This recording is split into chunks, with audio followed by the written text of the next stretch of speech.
Should I start? Oh.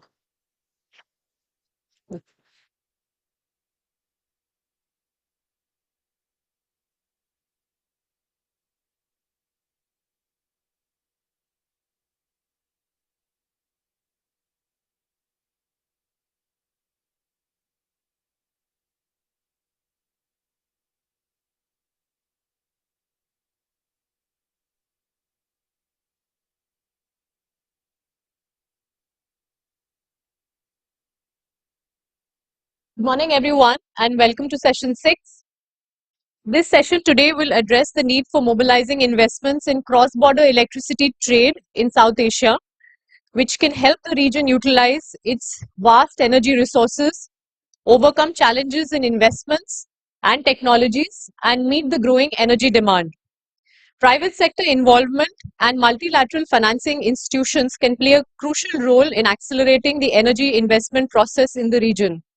The objectives of this session are sharing of international best practices, discussing key ingredients required for successful regional cross-border transactions, providing a platform to South Asian stakeholders to deliberate on issues, challenges, and enablers to mobilize investments, role of regional institutions in delivering needs and opportunities for regional investments, and to support the whole value chain. Without further ado, let me now briefly introduce our distinguished speakers and esteemed panelists for this session and invite them to join us on the dais.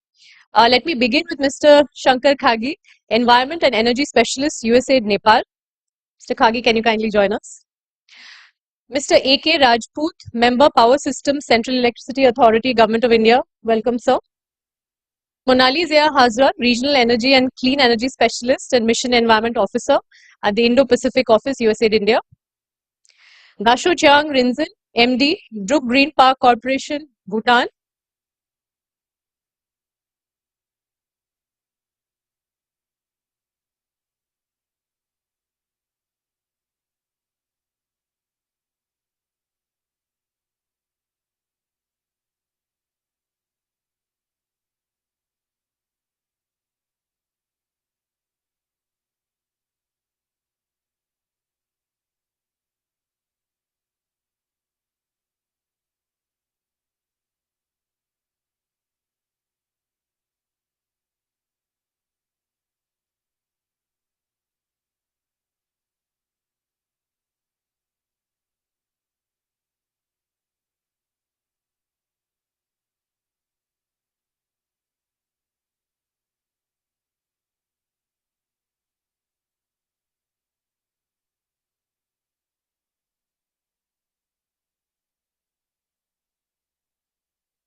For Nepal.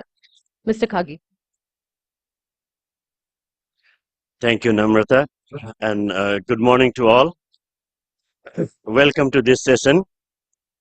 I think the earlier session on hydrogen was excellent, very exciting. At least I found it very exciting and very high quality.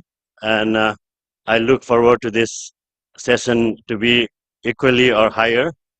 And so, just to begin, I have just a few points to mention.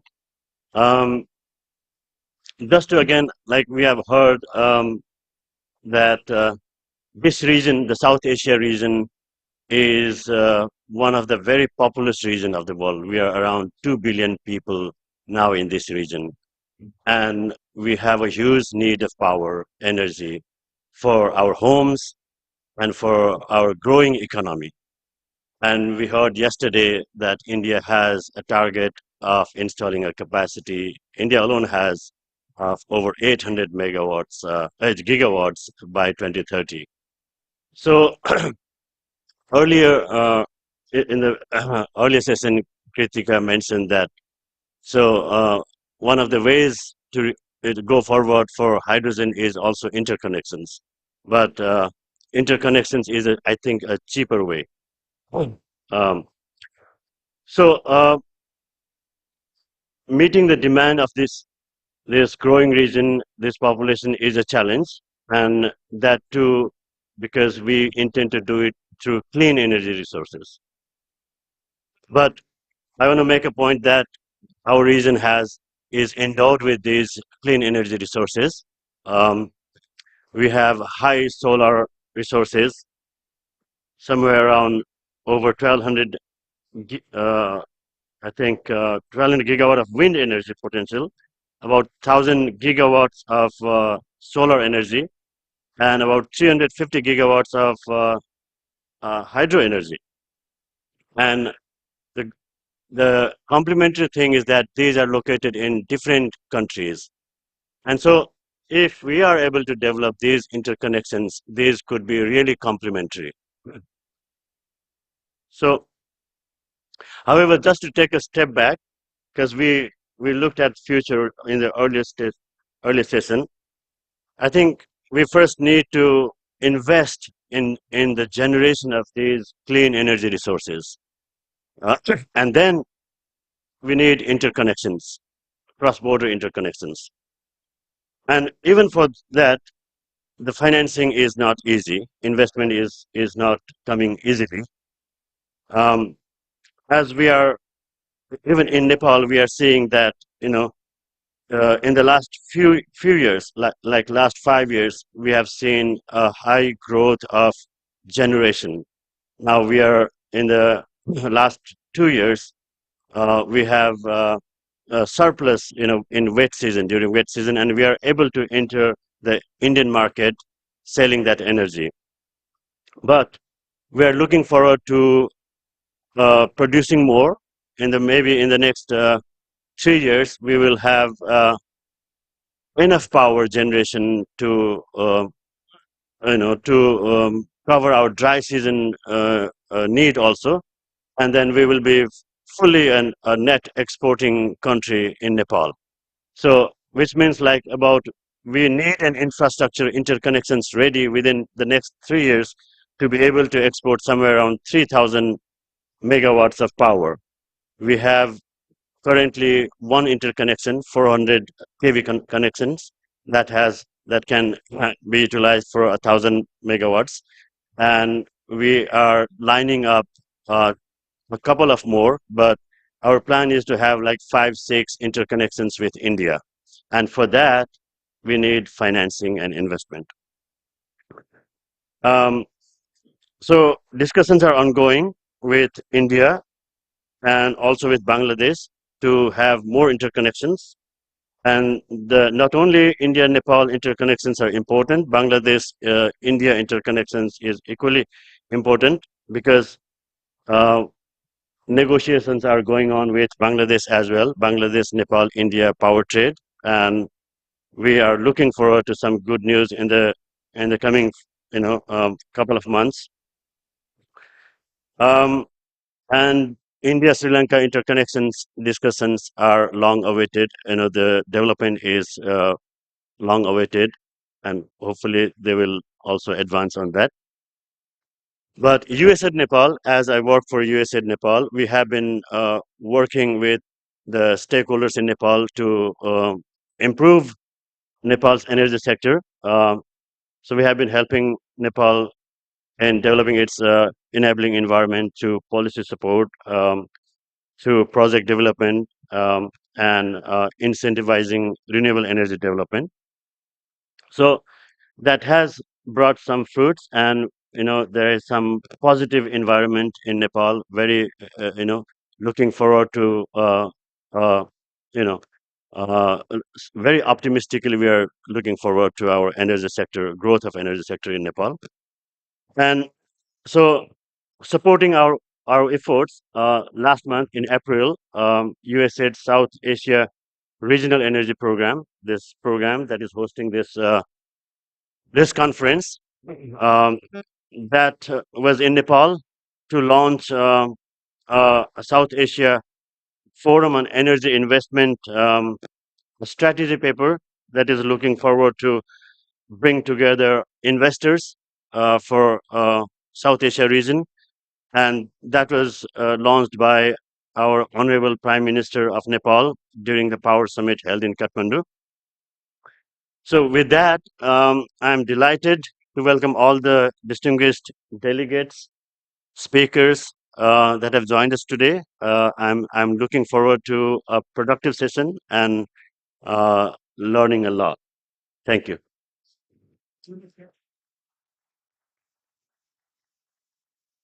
Thank you, Mr. Kage.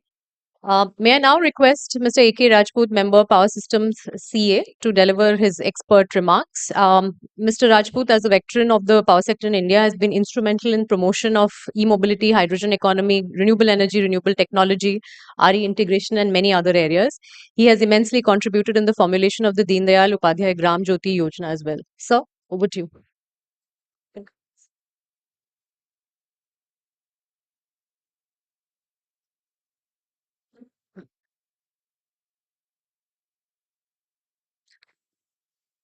Good morning, everybody.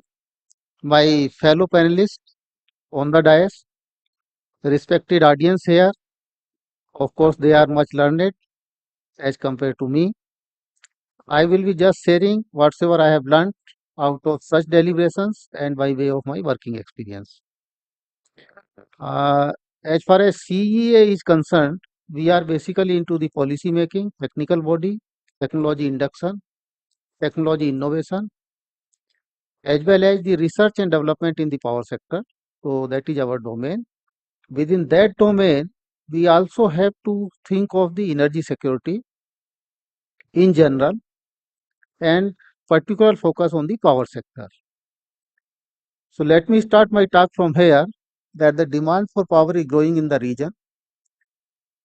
We have a genuine thirst of power because we are large in number, population is growing, as well as we are a growing economy.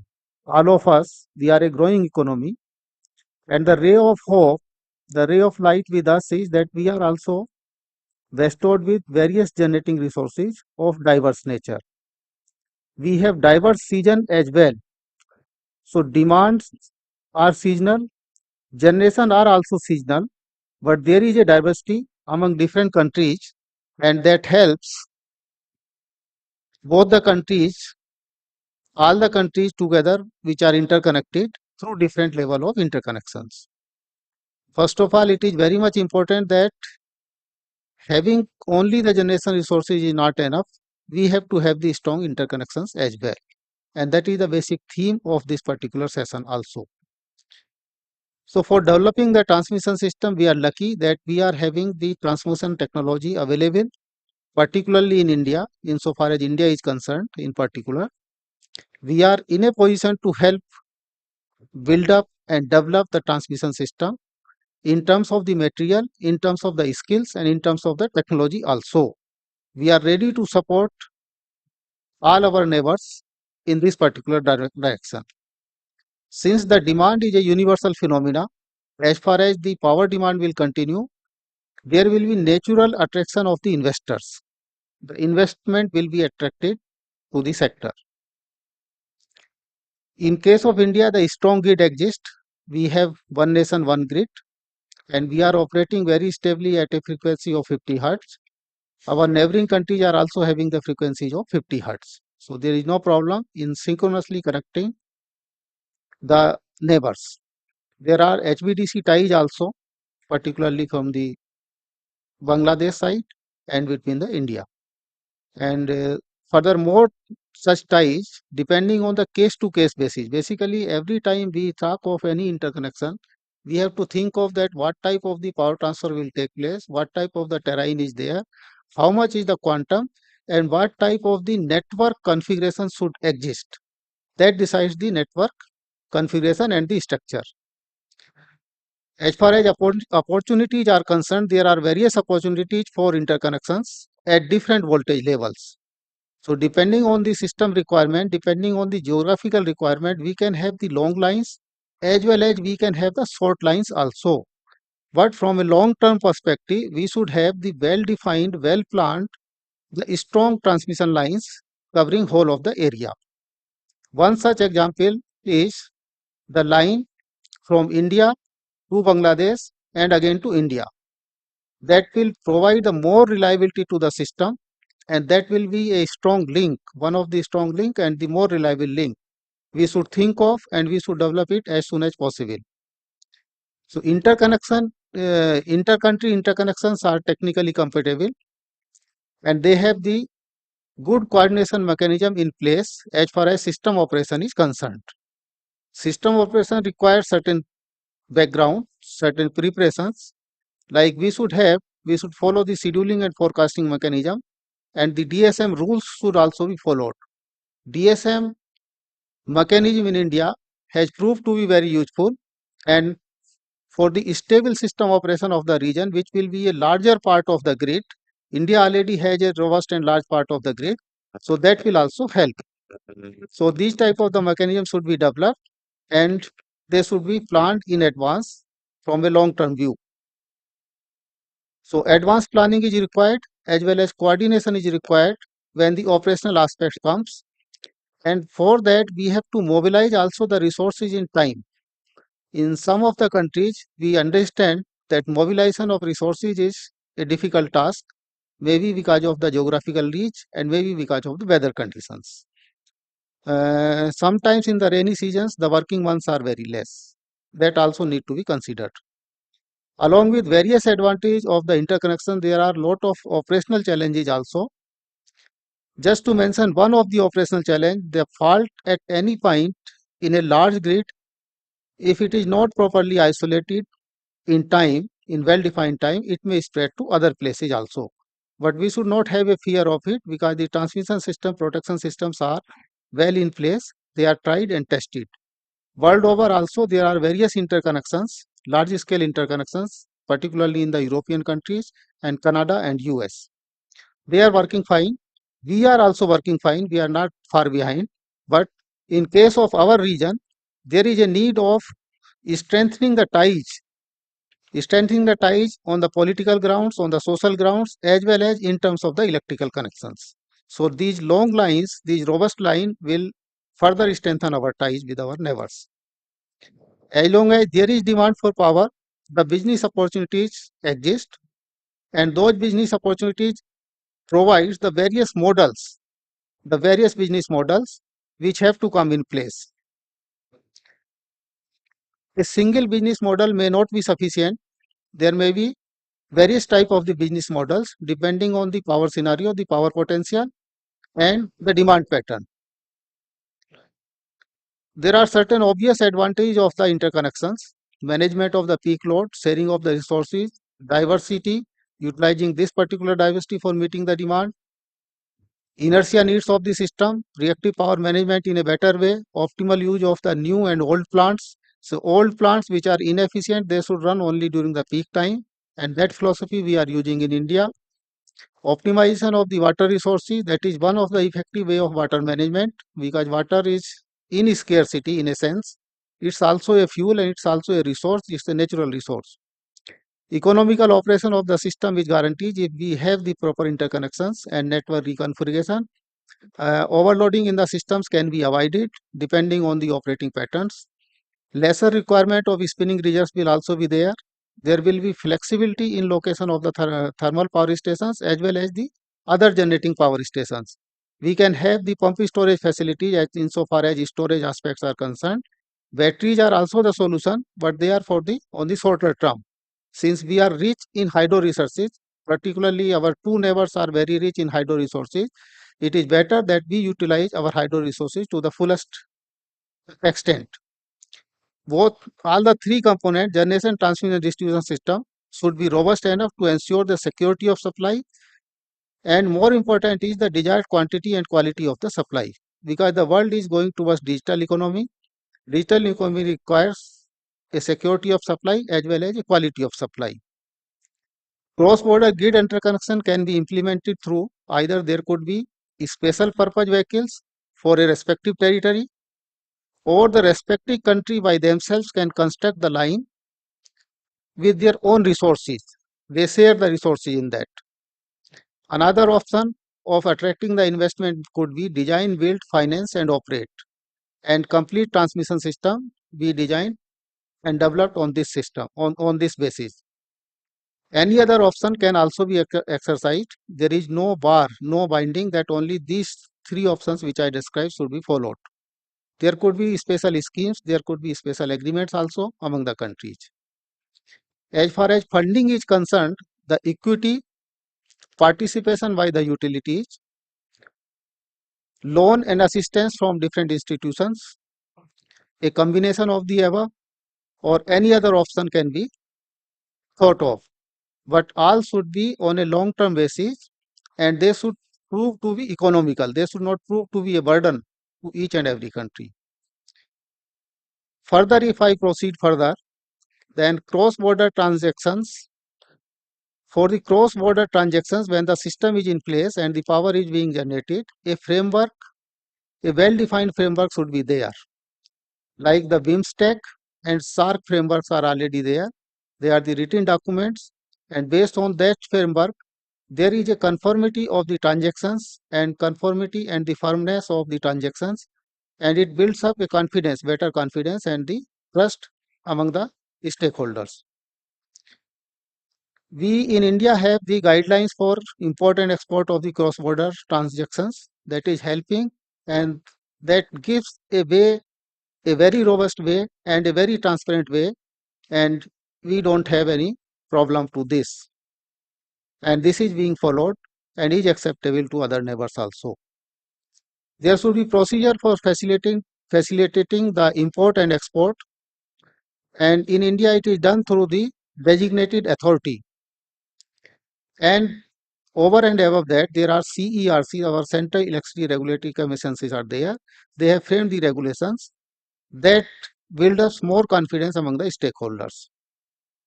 So these are certain instruments which are in operation, which are adequate so far as the planning, implementation, operation, and trade are concerned. So this planning, implementation, operation, and trade, this way the cycle gets completed and the economic growth is ensured. Construction standards and the best practices should be shared. In India, we have got the CEA regulations on construction of electrical plants and lines, as well as we are having the safety regulations and other grid connectivity regulations also. They are for the healthiness of the grid, they are for the security of the grid. Large scale transactions are taking place both ways, particularly say for example Nepal. We have imported from them and we have exported to them also. Quantums are with me, need not repeat for the sake of time. There is a exchange program. The exchange also exists in India, and role of power exchanges is there in facilitating the power transactions. DSM and grid security I have described. Some opportunities for regional investment and to support the whole value chain, that is the identification of the project, is start from the identification of the project, then mobilization of the funds and resources, supported with the policy and regulations. Particularly for the BIMSTEC grid interconnections, we have got BIMSTEC Grid Interconnection Coordination Committee, and that particular framework also exists. Similar framework should exist with other countries. And of course, when the BIMSTEC and BBIN, they will be the good instruments to give a boost to the economy. In this way, there is one more practice in India which India has adopted, that is the development of the green energy corridors. Green energy corridor by means are that wherever the clean energy resources are there, we build the special transmission corridors, the load dispatch centers, and the renewable energy management center as an integral part of it, so that the whole system runs in a smooth way and there are no constraints in transportation of the power, transmission of the power, and the curtailment of the natural resources is avoided. So review and reaffirmation of the various instruments as per the system requirement is a need. We keep on review depending on the facilities available, depending on the constraints faced. So there may be a need of review and reaffirmation, and in our policy and regulations that flexibility should exist. Thus, over and above, technology is ever changing, and induction and adoption of the economical and best technology suiting to our environmental conditions is a must. We need not copy the models from here and there. We should develop our own technology and our own system. Thank you. I think I should stop here. Thank you for listening.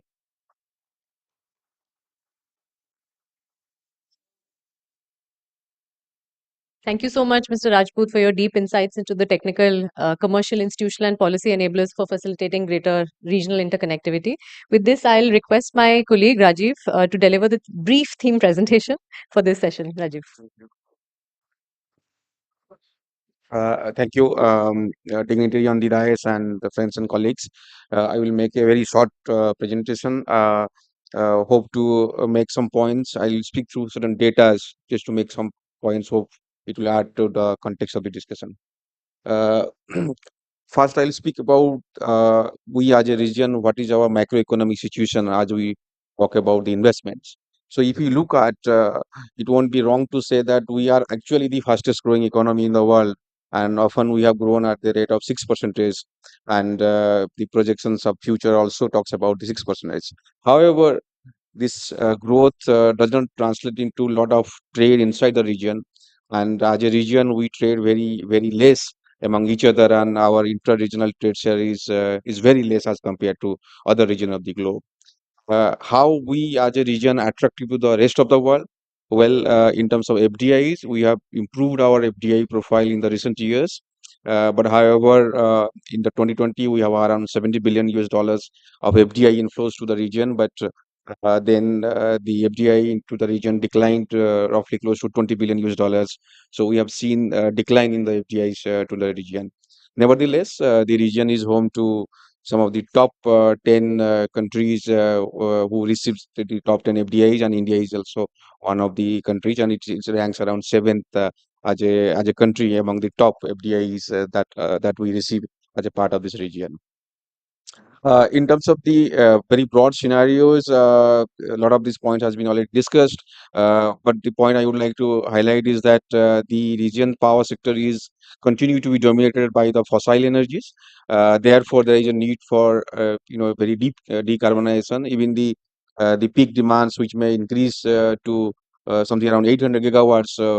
In the previous session, we discussed about the green hydrogen. You never know. Ultimately, the demand may actually go up if we take that kind of economy into account. Despite this interregional less integration, the power sector, the cross-border trade has been in a silver lining. It has been growing very significantly, and the trade has reached almost 18.7 billion units in the region. And if we take the trade around the other region, it would be around 24 billion units. However, it is much more less as compared to the region like ASEAN, which will be around 44 billion units, and maybe the Europe will be much higher, around 40 billion units. And we all discuss a number of times that a lot of countries have come up with various net zero targets and goals, and cross-border trade actually can play a significant role in meeting some of these targets. If we look at the investment opportunities, the decarbonization requires significant, the investments. And as per IFC studies, a $3.4 trillion of climate investments is required in the region. Speaking specifically to the power sector and the cross-border, something around 1.39 trillion US dollar will be required to add 750 gigawatt of electricity generation capacities, and something around 29 billion US dollars of planned grid interconnections in the region by 2040. And if we add the various plans, the cross-border capacity could reach around 43.8 gigawatt by 2040. That's the different plans if you put together. And as Pujji mentioned, a BIMSTEC, if you look at the BIMSTEC region, close to $1 trillion for generation, and around 120 billion US dollars for transmission will be required by 2030. But when we talk projects, they are very different from the of a normal projects, because they have to deal with multiple jurisdiction, and jurisdiction could be across policy, regulatory, and legal environment. And often these investment decisions are irreversible in nature. So once you make a investment decision, it's not possible to change those decisions. It's a very irreversible in decision, and that's why it needs a lot of long-term policy and regulatory clarity, despite the evolving clean energy transition we discussed about. So it requires long-term policy clarity and very clarity on how do you mitigate the risk, and that's why an ecosystem kind of approach is required, where you have the de-risking instruments which will de-risk some of these risks, and also at the same time, as Shankar was mentioning, a ecosystem of forums where this investment can be facilitated, and USAID is implementing the South Asia Regional Investment Forums. Very quickly on international experiences, we do see that cross-border projects are sometimes additionally risk as compared to other projects, and we do see that regional economies come together with various innovative instruments to support some of these projects. One of the such instruments in Europe, we see that the project of common interest, the project that I identified as the project of common interest, they gets benefited from the accelerated permitting and procedures, and they are also eligible to get financing from the connecting Euro facilities, and through these facilities they can be eligible to get certain grant support from the EU, which actually makes this project, some of these high risk cross border projects, much more easier and easier to build, which will otherwise may be difficult to build some of these projects. I will summarize in four points. I would say that there is a need to enhance the market access, but based on the principle of competition and rule of law. So we should have a cooperation spirit with competition mindset. That should be one of the strategies. Then we will also should maybe pick one or two regional projects, trilateral projects, and let the countries agree to some sort of like a regional pride project so that it can kickstart the regional investment in each region. As we know that most of the investment are bilateral in nature as of now. Then we should also develop a regional energy and CBD project investment pipeline. I think Rajput was mentioning about we should identify what are the projects so that there is a clarity for the investors to think through that. Okay, these are the projects that we should think of investing. Then we should also think of maybe developing a South Asia Regional Grid Integration Fund, which will kind of support some of this, the regional investment and kind of, kickstart the process of deeper integration. So that will also help in the larger clean energy transition that, previous, session discussed about. We also should have a strategy how we can tap into the climate finance. Some of these cross-border projects are not necessarily, tapped into such funds. So can we think of how these projects can also tap into the climate finance? Then develop and mainstreaming innovative business and PPP models and insurance instruments for some of these projects, and then of course having certain common principles for equitable sharing of these assets that we're going to build, because often the sharing of cost and benefits often become a point of negotiation between the participants. So can we develop certain common principles on that? And then of course we are piloting the SAFI, which will work as an investment association forum in the region, and also a little bit about the data and information transparency. How can we improve the data and information related to the investment aspect of the cross-border projects in the region?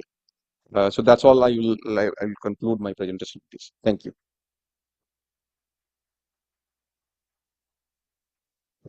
Thanks, Rajiv, for setting the context so lucidly. I will now hand over the panel discussion to Monali. And Monali, we've given you a full 60 minutes now for the session. So over to you. Thank you. Thank you so much, Namrata, and thanks to our speakers initially, Mr. Rajput, Shankar, and Rajiv, to set the context. Helps that I will not repeat any of those, underlining things which were highlighted by all three of you, and we'll just dig deeper into the panel discussion.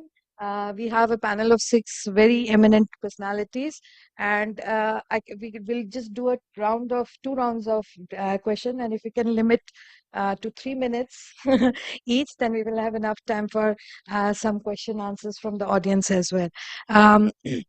So I'll first pose my first question will be to Dasho Rinzin, who is the Managing Director for Green Power DGPC Bhutan. Sir, you heard about, Mr. Rajput mentioned about, Power Exchange being one of the platforms which have been, which provides an additional potential opportunity for the other neighboring countries to trade power in the Indian exchange. Now, we understand that Bhutan is already, buying power from the exchange. But you all also keenly looking to participate in the power exchange from the cell point of view. However, the merchant capacity of Bhutan at this moment is quite limited in the sense that you have some capacity at Basachu and Dagachu power plants. So are there any plans to enhance such merchant capacity in Bhutan? And if so, what options for finance mobilization are you considering? Thank you very much for the question. I think a very interesting discussion that is going on here, especially at this period of time when I suppose the whole of South Asia region is going through an energy deficit. And for the first time, of course, Bhutan also, although we always have been very proud to go all over the world and say that we are energy surplus. From last year, we have started to import power, as Monali mentioned, and it has mainly got to do with the timing of the investments that we have made, and also, I guess, the projections that we have made for ourselves as far as our own domestic demand is concerned. We have been trading with India for a very long time now. Since the 1980s, we have been a net exporter of power to India, but that has been mainly on long-term power purchase agreements based on the investments that the government of India has made into our hydropower sector. But when, as long as we were surplus, it was fine. But when we have been moving into the deficit, the only market to which we could access power in India was through the energy exchanges. Of course, presently, we fully understand that the energy exchange in India is growing. I don't think it's fully matured. There are many other exchanges under discussions, but we have been dealing with the Indian Energy Exchange for our imports of power to Bhutan. Of course, based on our imports and also exports, one of the requirements that we have to fulfill with the government of India, with the Indian grid code, all is that we have to fulfill the deviation settlement mechanism, which is quite a tedious task for those of us who don't know anything about it. We have taken a lot of help from SAREP to ensure that our first 2 years of import went well. But it's been a very good experience for us, and we are now ready over the next couple of months, hopefully, that we are hoping that the designated authority in India will approve for us also not to just sell through long-term PPAs, but to sell some of the power that is not allocated through the bilateral arrangements. We have invested in some small, medium-sized projects, which we would like to now come onto the IEX and sell them. And so we have applied to the government of India, and if that application goes through this summer, so we will not only be importing power from the IEX, but we will also be exporting power into the IEX. And we feel that with that experience, that by the end of this year or starting next year, we will be building our own capacity in energy trading into the IEX. Based on that, of course, I think most of you, as I mentioned earlier, we had always been an energy surplus country. And basically what has changed now, we have gone deficit because many of the projects that we have under construction are delayed, and we have not been able to achieve the targets that we intended to achieve. So basically now what we are doing is we are moving towards diversification in terms of investments into the hydropower sector in Bhutan. And therefore we have a number of small hydropower projects which we are building on our own, and we would like to place most of that energy on the Indian Energy Exchange to sell into the energy exchanges. We have also some projects under construction for which we have the uncommitted royalty power. Some of the power which is going to be generated also not committed to any long-term sales which are presently under construction. So we would like to bring that also into the energy exchange. So we have a number of projects already under construction which we would like to bring onto the energy exchanges, and our future investments that we are going to make on our own, because that will be untied.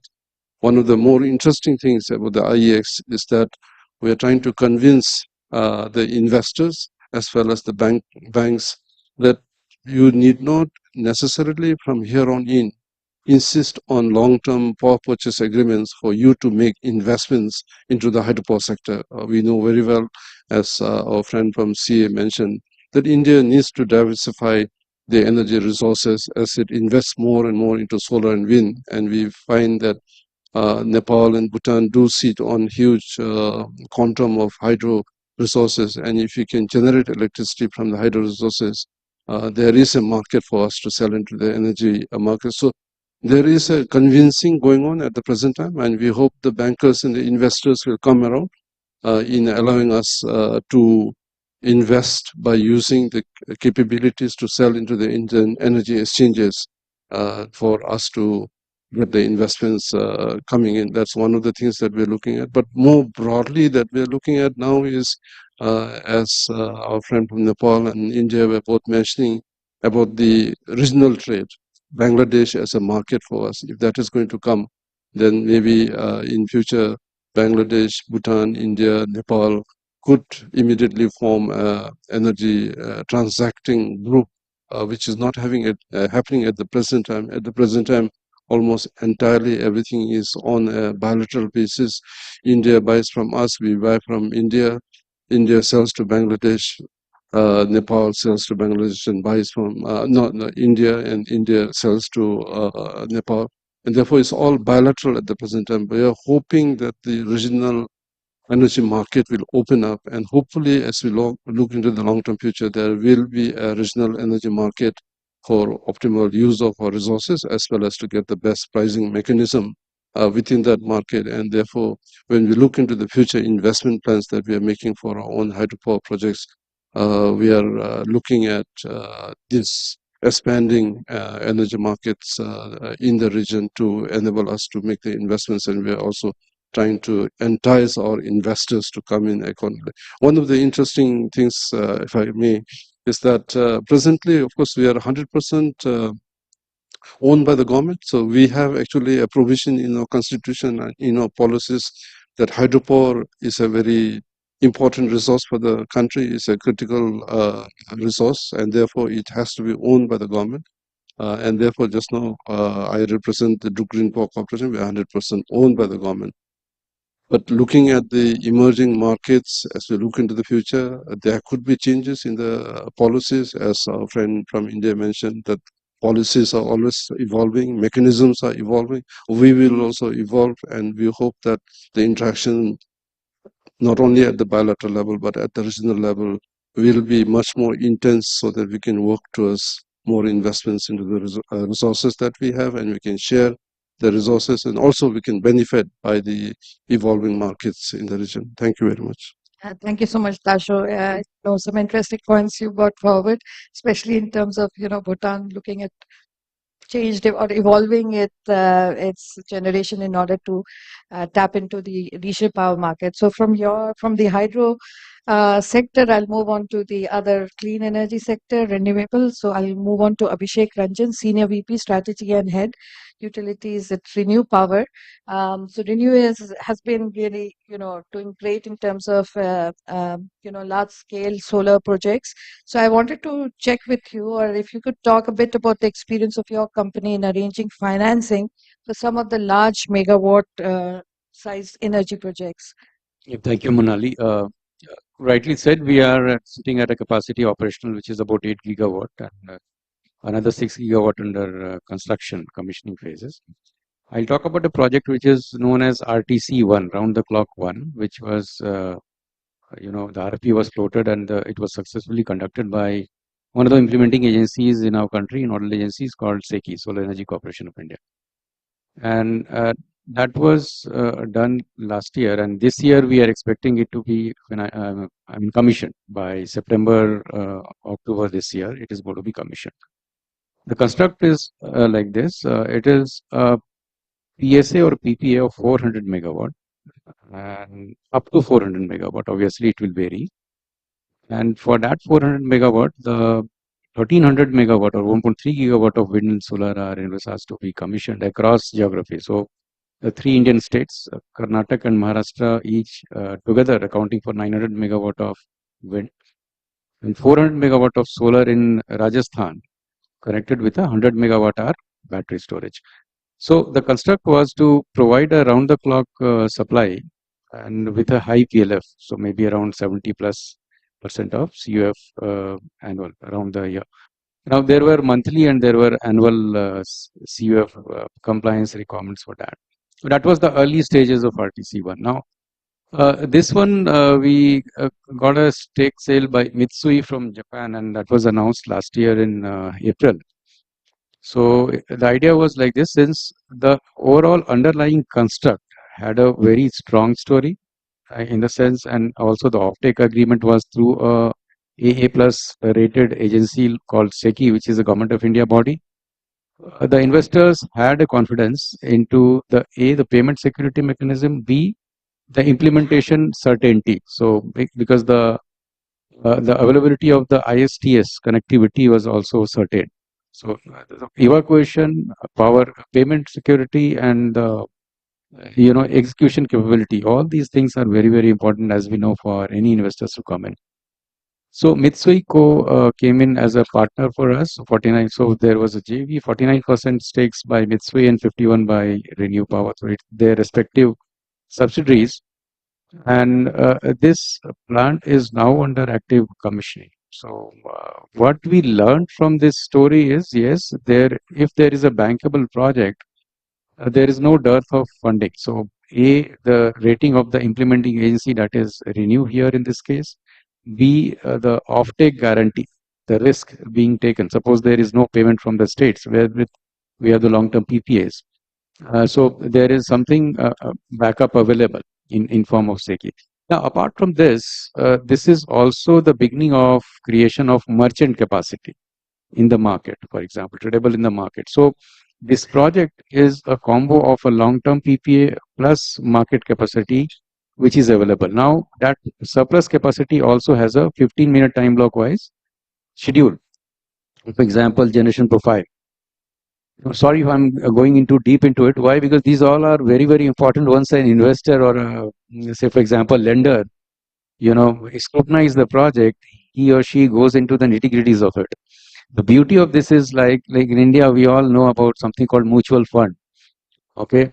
So there is a portfolio, finance portfolio, where you have something which is long-term portfolio. There are certain things which are isn't short-term. So you have a market or merchant portfolio inside this also, which could be tied up either through, say, big corporates, or maybe sold to other states through short-term means like on power exchange, or maybe through TAM. There are various products, energy products. And since it is a energy storage also is there a part of it. The other energy market segment, like high price energy market, already is in vogue in India. It's already there implemented. And very recently, we had a TRAS already notified from 1st June of this year, current year. So what I'm saying is the merchant and the long-term portfolio, Monali, makes this project a lot more viable and responsible RE. When I say responsible RE, so we all are very wary of the wind and solar are going to pollute the grid in terms of making the lives of Grid India, for example, a lot difficult. But it's not the case. So in this scenario, we saw that all the stakeholders had a very positive view about the project given the construct. But having said that, there is a potential to scale it up across the region. And especially when we see hydro also in various like Nepal, Bhutan area. And like our neighboring country, Bangladesh, have a very good requirement for maybe the round-the-clock renewable energy power, basis the demand profile of Bangladesh, whatever they want to. So that is the next direction, Monali, we are working into, like basis the demand profile demanded by the beneficiary. And that demand profile will vary in 15-minute time blocks across 365 days. You are going to design an RE product, and that requires a lot of energy modeling. So that is another strength that we did. We did a lot of energy modeling, and that was one of the points basis which the lenders had those confidence. So over to you, Monali. Thank you so much, Abhishek. No, great points, specifically in terms of how to make a project more bankable. With that, let me move on to our colleagues, a panelist from Nepal, Mr. Sushil Bhatta, CEO, Investment Board of Nepal. So, IBN has been working quite a bit in terms of facilitating investments in Nepal. So maybe if you could talk a bit about the role of IBN and specifically your experience in bringing private sector investments for large infrastructure projects, and any challenges or learnings, if you could also share. Thank you, Monaliji, and distinguished panelists, guests, and participants. First of all, I, on behalf of IBN and Office of Investment Board, would like to congratulate USAID India for long-lasting effort towards realizing development of clean, green, and renewable energy in South Asia through SAREI, and in particularly um, this forum, which wherein discussions are very important and takeaways for sure at different level, be it on policy regime or in streamlining procedures, process, or harmonizing, standards. Very lovely discussions have been taken place. So I also thought there would be takeaway for me. Coming back to talking about investment board, it's a high-powered government body chaired by Right Honorable Prime Minister, and which is basically to fast track, large investment project above 51 million US dollar, or in specific to talk about energy, anything above 200 megawatt of hydroelectric project or other energy projects, means renewable schemes.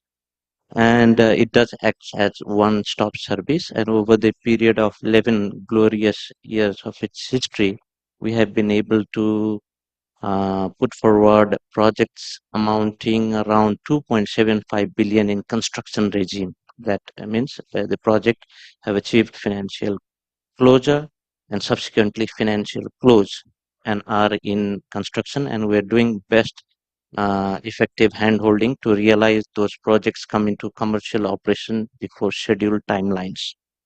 uh, uh, in specific to name under the review of the development, good development taking place under bilateral relationship, the prerequisites like cross-border transmissions lines between Nepal and India has also been taking place on commercial terms like Talkebar Muzaffarpur, wherein power where Nepal faced power acute power shortage during dry season due to the seasonality of the generation scheme. We did manage our demand by importing dry energy, and at the same time, when we are now in power surplus, we've been evacuating power to India as well on day ahead competitive basis, day ahead spot market. Now, the beauty of some project that IBN has been handholding, wherein principal sponsor is Satluj Jal Vidyut Nigam, and also other potential and capable developer like GMR and NHPCs are also engaged with us on some of the scheme of hydropower, be it picking run-off river or storage scheme also, for which lesson learned that we have in the past is it is very important these projects are bankable. Bankability will be known the very moment, the lender do the real due diligence and see whether risks are properly allocated, managed. And at the same time, what we have realized is the most important resource is market. So access to market and access to um, access in sense the transways are very important, and not just cross-border transmission line, but the integrated, Nepal power system was to be strengthened also. So there has been funding arrangement been made, and it's we'll be hearing some good news on development of some evacuation corridors. But what we have, in retrospect to IBN, if I have to say, we do handhold the valued investor throughout project life cycle. So business life cycle is, to the very stage, the project comes into commercial operation and they operate within the concession period is what we do look into. And there are a lot of preparatory events we have also been doing with all our valued, development partners, DFIs, MDPs, and IFIs, because they are also investors. So equity investors or sponsors are to be backed up by this funding agency. But what we have realized is when we are developing our projects, in specific talking about project development production pipeline, there could be a project which are to be made for fulfilling the domestic demand, and at the very same time we have to think for the potential markets, including regional markets as well. So for project that we have already signed PDA, that is with GMR, the special proposed vehicle is GMR, Upper Karnali hydroelectric project. It's striving towards, managing the finance for the project, backed by the long-term tie-up power purchase deal with the potential buyer, that is BPDP. So we are awaiting to see that, including back-to-back arrangement along with the freezing of power sales agreement with the buyer will pave the way forward for that project, and which will really does have an attribute of regional project.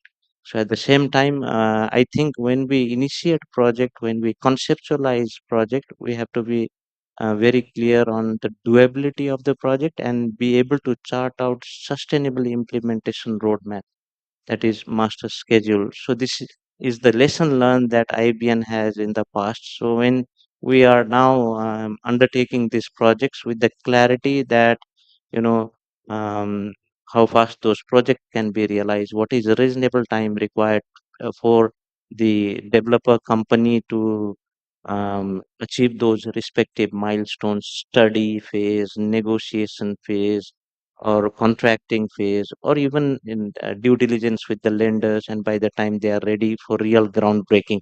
So we have been taking stock of the experience we have had in the last 11 years.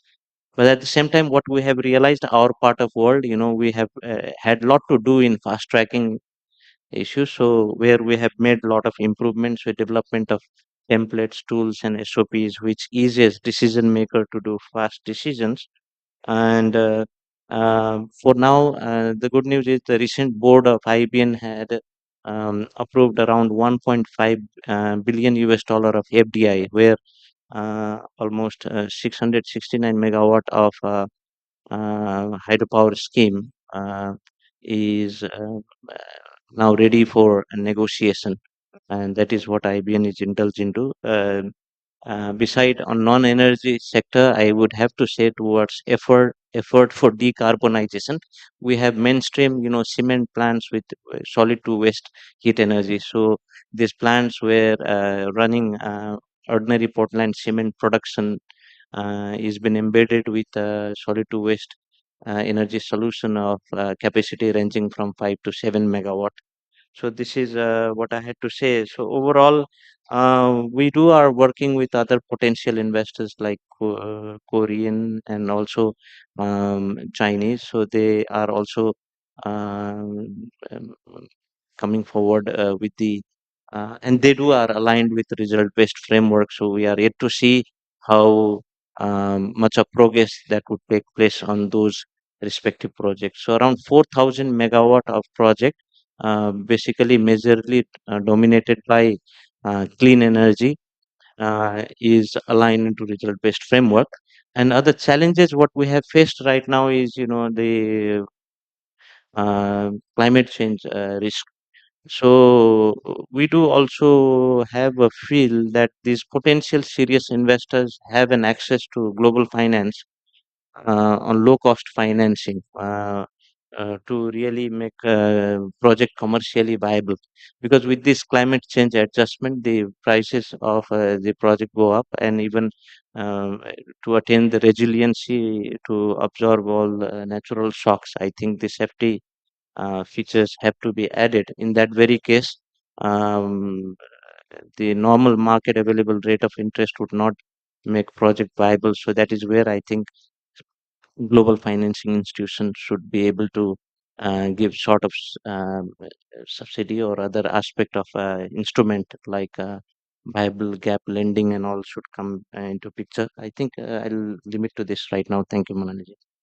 Uh, Thank you so much. Thank you so much. And I'll just take the last cue from your last point you made about multilaterals of finance, international finance institution, and move to Tarun.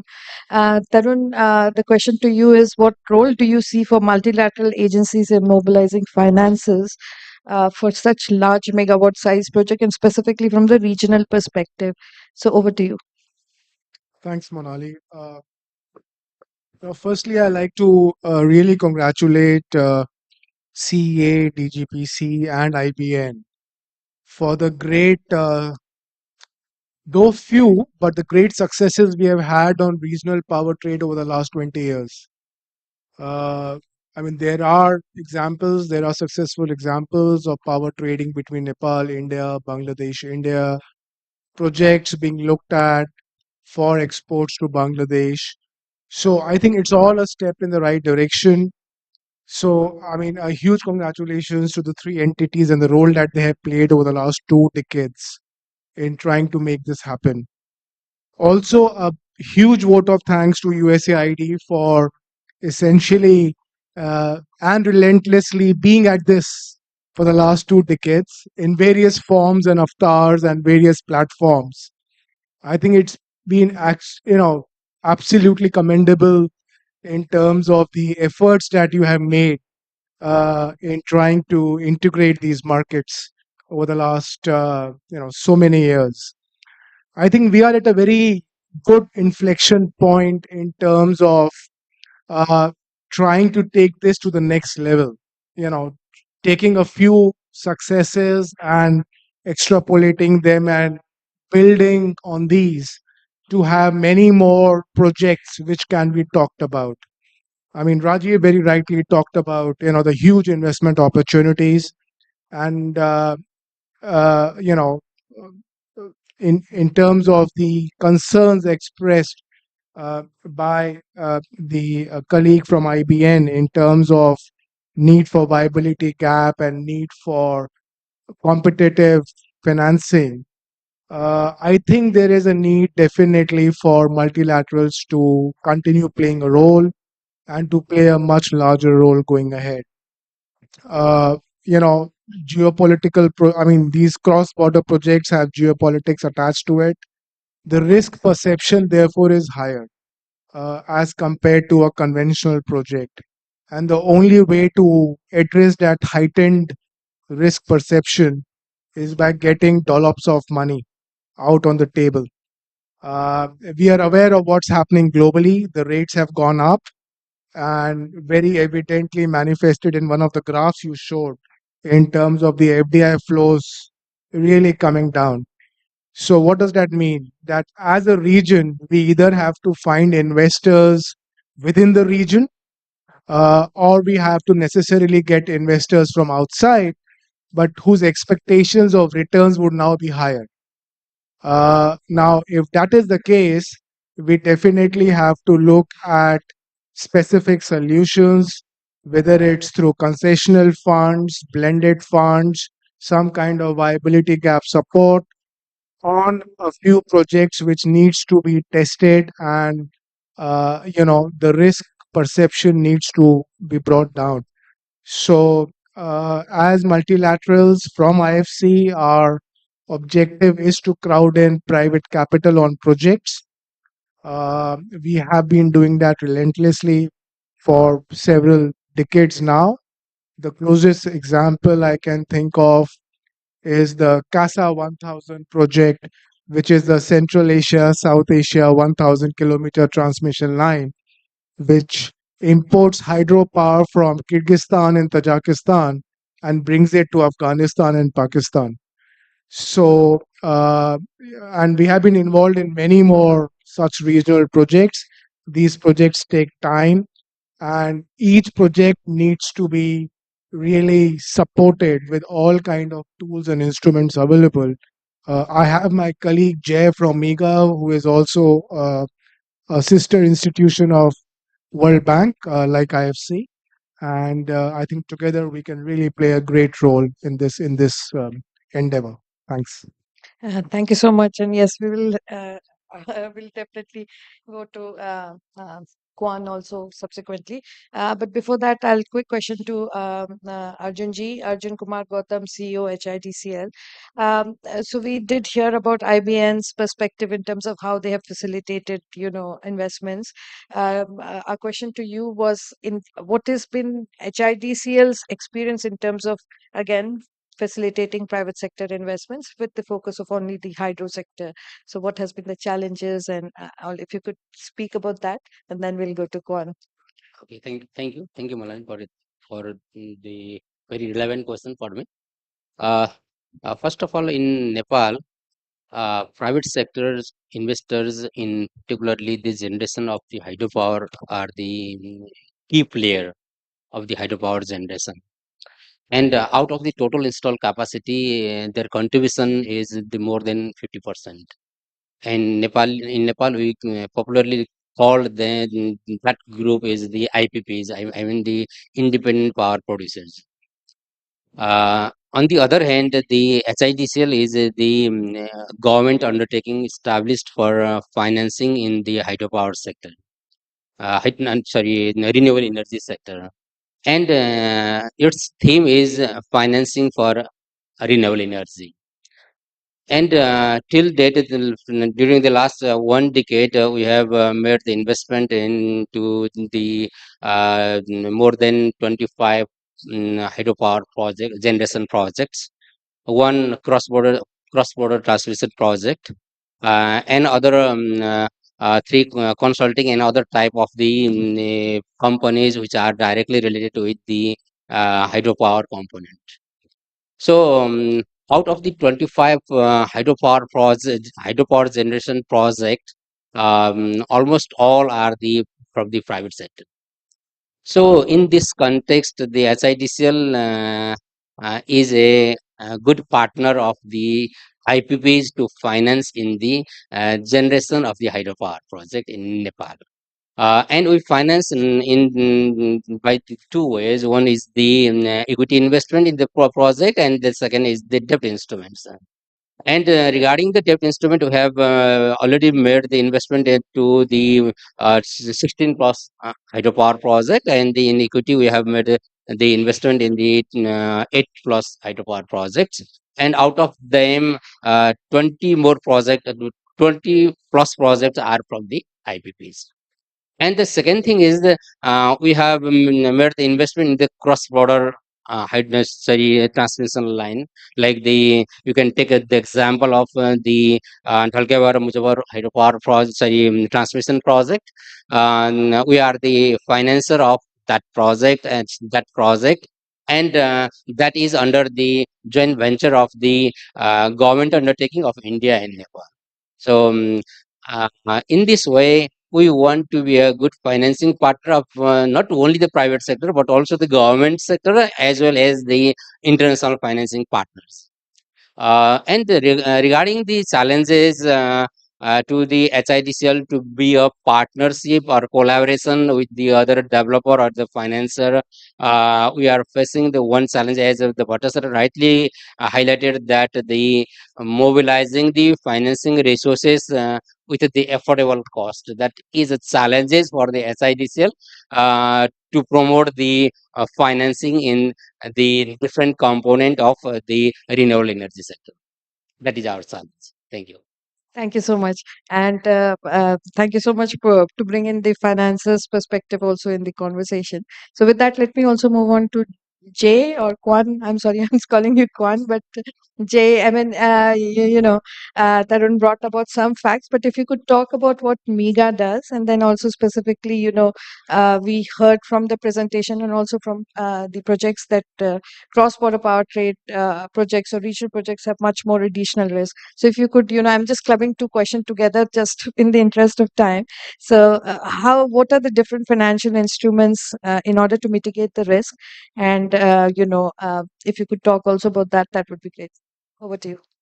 Thank you. Let me start off by a brief introduction of MEGA and what we do, because I think the audience will not be familiar with us. So with the Multilateral Investment Guarantee Agency, as was mentioned by my colleague, we are one of the 5 institutions within the World Bank Group.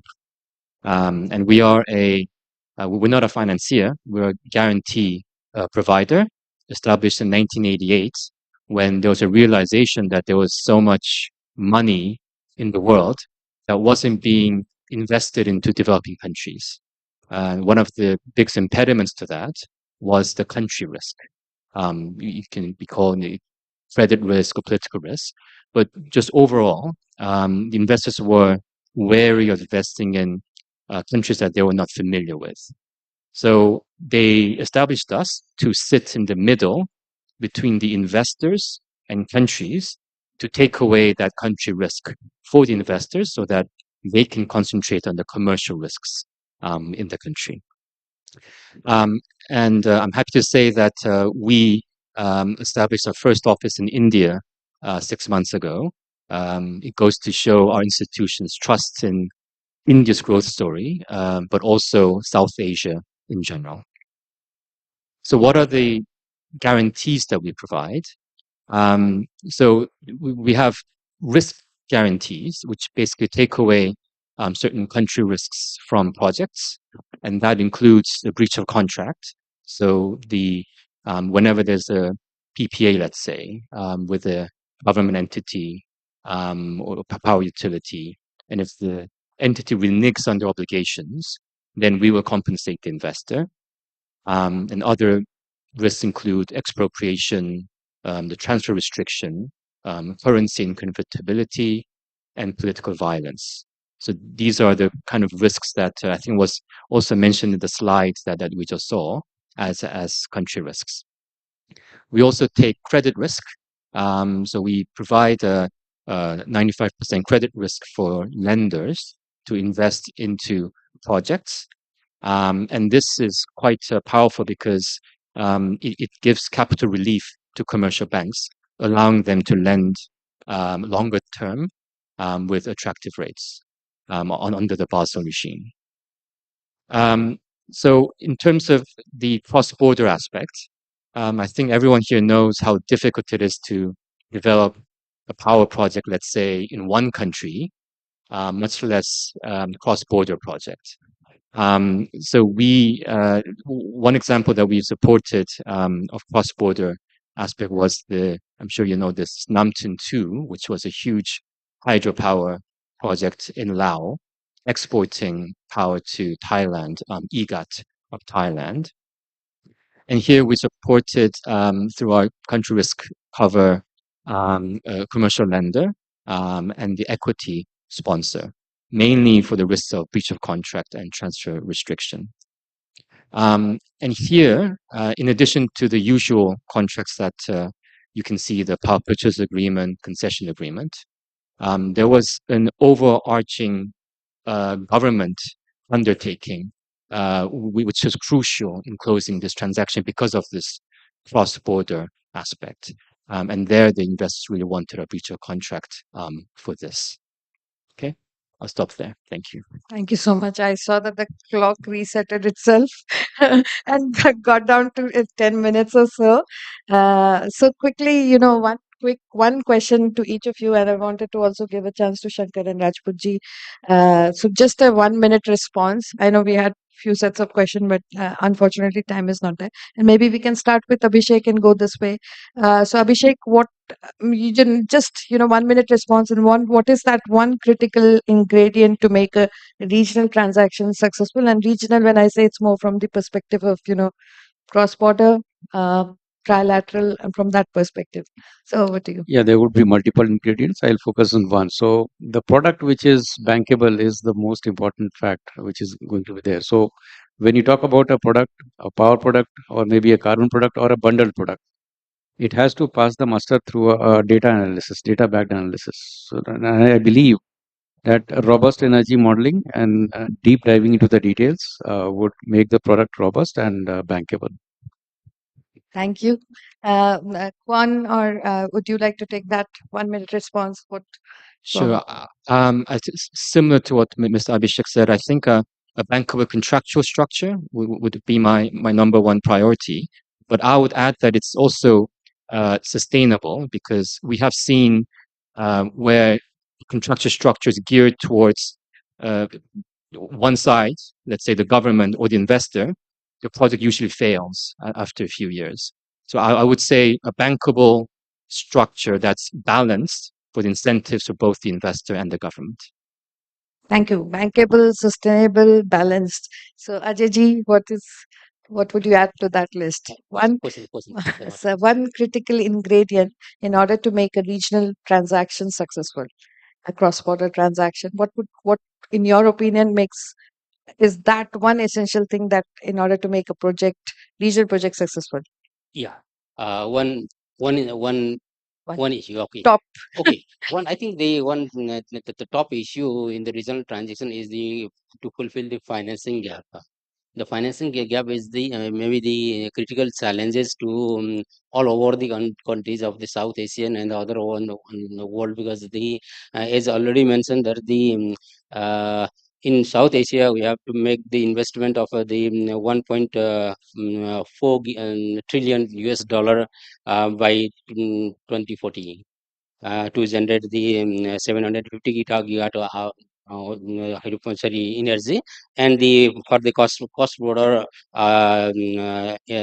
grid connectivity, I think the 30 billion US dollar will be required. So the financing is the major issue for that. Great. Thank you so much.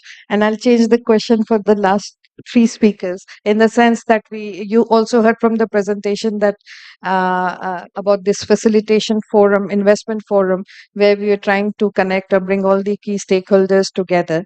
So, from your perspective, and I'll first go to you, Bhattaji, and then to Dasho, and then to Tarun. What is such a facilitation forum useful, and what value will it bring? 1 minute. So I'll pause for a while. In total, such forums are very important because it creates platform for when we are speaking of cross-border project pipeline or a regional project pipeline.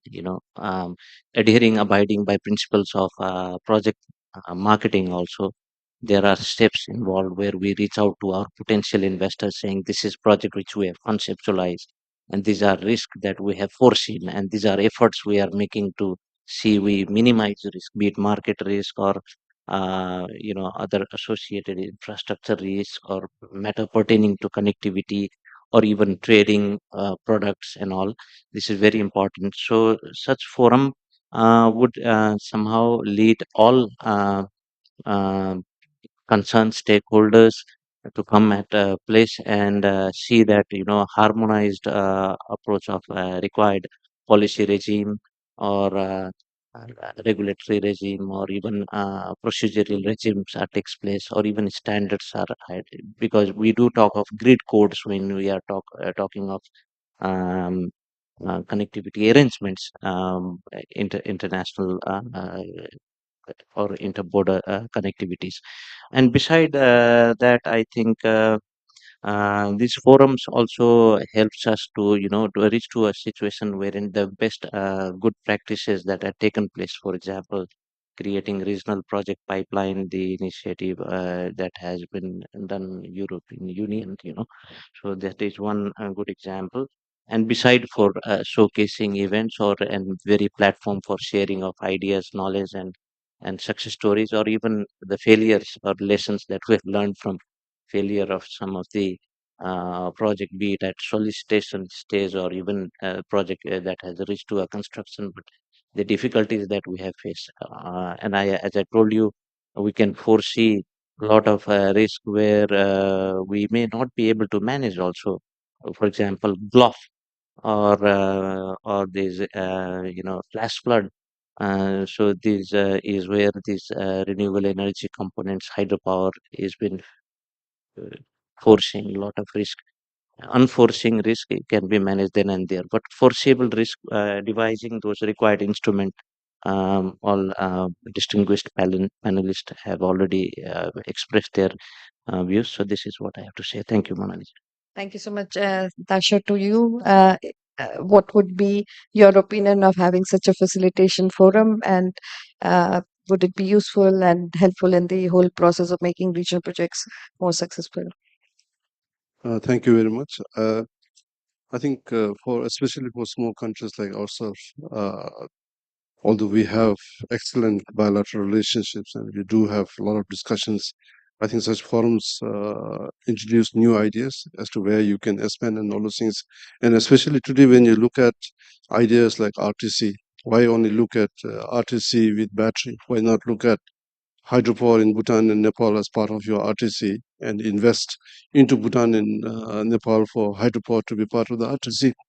I think those are ideas that need to evolve, and if you leave it to a private sector in India, you look at RTC with battery, but battery is presently quite expensive. But you have possibilities of doing RTC with hydro. I think this is something that could have a very long day of discussions. Also, I think interesting way of investing. Also, at the end of the day, I think India has to lead us. Mr. Rajput and group have to lead us. None of us border each other. And at the end of the day, when you talk about transmission, grid, extensions, and all, at the end of the day, India has to play the most important role. And I think India needs to also listen to us. India has so far, the CBT is probably the fastest evolving policy that the government of India has, and that has what has helped us. That India listens to us, has been willing to change those policies and bring us on board as far as trading of electricity is concerned. And when you look at it from that point of view, for smaller countries like ourselves, sometimes when you look at the pricing mechanism, we look at energy banking as maybe a better option for us. And so I think energy banking is something that maybe the consideration could be made as far as the CBT is concerned. And of course, there are certain other incentives like green energy corridors and all. We are also very green. So when we are marketing in the system, maybe there could be common regulations that allow us to be competitive in the market. So I think such a forum is very, very important, and we are very glad that USAID has created such a forum, and I hope your creation of a South Asia forum on energy investment will really help us work together on the way forward into the future. Thank you. Thank you so much, Dasho. And over to you, Tarun. Last comments It's on the same question. You question. haven't changed the question. No, I'm not going Okay, to change. because you I'll keep just the keep. speakers on their toes. Yes. Thanks. Essentially on any cross-border project, international project, there is always a certain feeling that one party has won and the other party has not got the best deal. So I think it's absolutely important that a forum, of the nature that you're proposing, is actually taking teeth. It's actually out there to support projects. I have seen the broad role and objective. I think point number 3 of page number 130 is an excellent intervention in terms of identification of specific projects and then supporting those specific transactions. I think that is very much need of the hour. Whether you wait for the forum to be set up or you anyway are doing all these activities in anticipation of that forum coming up, because there was a reason why SARC couldn't move ahead and there were other forums which were set up. So I would request USAID to at least continue what you're doing and take on specific transactions and put your arms around those transactions with an intent to support them to take them to financial closure. These kind of forums are welcome, but it's always a sequencing which will take time. Thanks. No, thank you. Excellent point. If there are any question, we'll just are running out of time, so we'll take one or two. I see Agarwalji raising his hand. So Yeah, thank you, Manali. And I see two champions from Nepal sitting here who are directly or indirectly helping in the investment. And my Mr. Gautam also told that more than 50% of the generation is by the private players.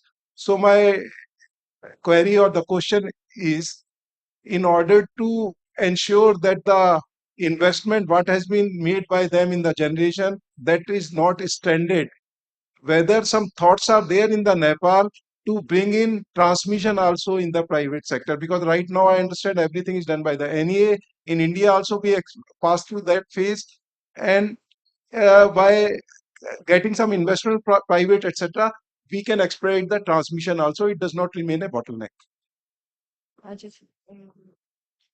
Well, very pertinent question, because as in part and parcel, there is homework been made by the concerned government instrumentality. In specific, if I have to say, ERC, the Energy Regulatory Commission, which is working on open access and subsequently transmission pricing or wheeling.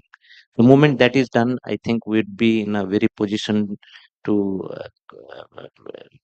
um, take the project for which some detailed feasibility study report has been done and structure those projects and see on competitive basis if we could have create a sustainable project pipeline. We prioritize those lines because we do have a super plan, that is Nepal transmission master plan, which has been made in close coordination with required partner agencies also, and that have already charted out those lines I was saying, evacuation corridors or north south corridors or even east west corridors, including those cross border transmission line arrangement with India.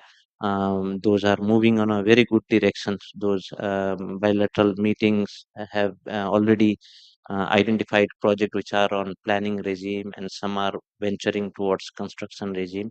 But to specifically answer your question, it is high time for us to take best leverage of private sector in garnering, mobilizing private investment, not just investment, the skill set also, and um, m- management skill set and even technology. And also, that is where I think we will be coming up with some sort of a development in near future.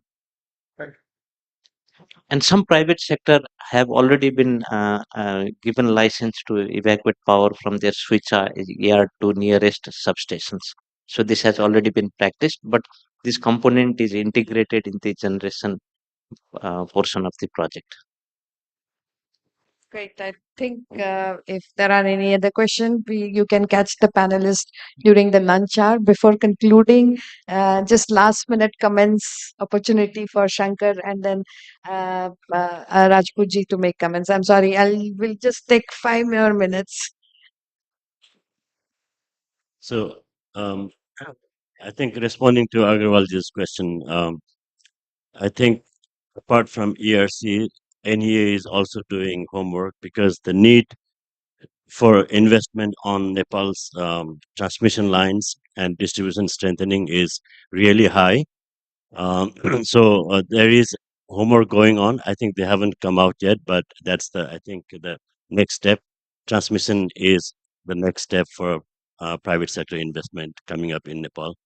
Also, just I think following on Tarun's point about, because I think the next need is for this bilateral, cross-border, regional transactions, support these transactions and take it to the finish line. So I think because they take long time, really long time, and for each of the questions, working very closely and providing these necessary transaction support and those business models which have worked elsewhere around the world. So bringing that is also important. Thank you. Excellent point, Shankar. Rajput ji. Any last minute comment? In the last, the things have come down to the transmission system. One thing which we have not discussed in the transmission system is the severe right of way problems, which is a natural reality. So, as far as India's experience is concerned, let us first come to the investment. The private sector investment in the transmission system through tariff-based competitive bidding has resulted in cost saving. That is, we are getting the competitive prices as compared to the regulatory tariff mechanism. Another is the right of way problems are there. For that, the state support is a must. In India also, whether it is a government-based line, say power grid line or other transmission sector players, transmission service providers, the government provides the necessary support. And particularly in India, the structure is like this in a federal way. The states also have their own say. And regarding the compensation issues for the land which is acquired, which is used for construction of these transmission lines. So some compensation which is predefined is to be paid as per the state guidelines. Of course, the central guidelines are also there, but the state have their own say. One more thing here, we have the wonderful learnings from here. the participant will get benefit. Another thing is the energy transition for which we all are working. Carbon saving aspects, I hope might have been covered in one of the sessions. And these proceedings, what have been there, will show the new way of the learning and new way of proceedings and timely completion and faster way of completion of the projects in total, whether it is hydro project or whether it is transmission project. Lot of management skills, lot of ideas will come here. Who those key persons who have been lucky here, have been lucky to come here, and they will disseminate this knowledge to their peers. Thank you. Thank you so much, sir. And please give a round of applause to our very great panel members. And with that, I'll turn it over to Namrata. Thank you so much, distinguished guests on the dais and Monali for extremely enriching panel discussion. And just in terms of closing out the session and keeping the, true nature of regional cross-border trade, I would request Shayan Shafi, the Senior Energy Advisor, USAID Bangladesh, and Roseanne Moraes Cruz, Energy Specialist, USAID Sri Lanka, to kindly come on the stage and felicitate our guests, please. Yes. Also, while they're coming on the stage, the strategy paper on the South Asia energy investments, the papers are on the tables if you want to, pick up copies, hard copies, and there are more outside if you need to take copies of them. Thank you. If we can have, Roseanne, you can start with Abhishek maybe, from there.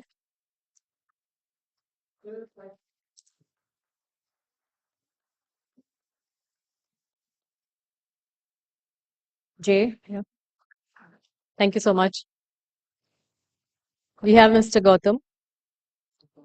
So we're splitting 5 and 5. Thank you so much. Mr. Bhatta. Thank you so much. One for Monali and then we'll move.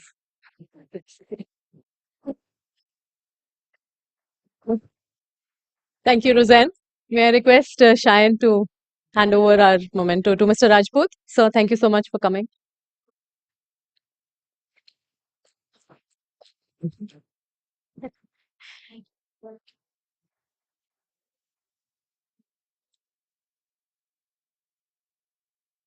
For the picture.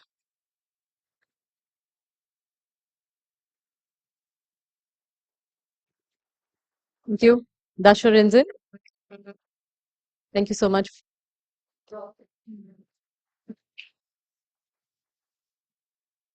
Mr. Shankar Khagi. Mr. Tarun Shankar. Thank you so much. And Rajiv. Thank you. Thank you, everyone. We can just join here for a picture, please. Okay. Shayan, Roseanne, please. And it's okay. Huh?